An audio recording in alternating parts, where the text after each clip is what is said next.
તટે આદિ શંકરાચાર્યની ભવ્ય આરતીનું આયોજન 4 દિવસીય મહોત્સવનો હર્ષોલ્લાસ સાથે પ્રારંભ। કેરળના પવિત્ર યાત્રાધામ કાલડીમાં જગત ગુરુ આદિ શંકરાચાર્યની જન્મજયંતિ નિમિત્તે આયોજિત 4 દિવસીય ધાર્મિક અનુષ્ઠાનોના ભાગરૂપે આજે સવારે પૂર્ણા નદીના કિનારે વિશેષ મહાઆરતીનું આયોજન કરવામાં આવ્યું હતું।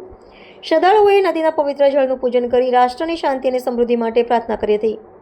આ અવસરે આદિ શંકરાચાર્યની ભવ્ય પ્રતિમા સાથેની નગર યાત્રા કાઢવામાં આવી હતી, જેમાં પરંપરાગત વેશભૂષા સજ્જ સેંકડો મહિલાઓએ મંગળ કળશ અને પુષ્પો સાથે ભાગ લઈને આ ધાર્મિક આયોજનને મર્યાદિત શ્રદ્ધાથી ભવ્યતા તરફ દોર્યું હતું।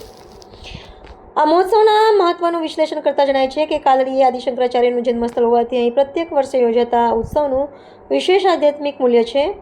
આદિ શંકરાચાર્ય દ્વારા સ્થાપિત અદ્વૈત વેદાંતની વિચારધારાને ભારતીય સંસ્કૃતિના ઉત્થાનમાં તેમના પ્રદાનને યાદ કરવા માટે દેશભરમાંથી ભક્તો અહીં ઉમટી પડ્યા છે।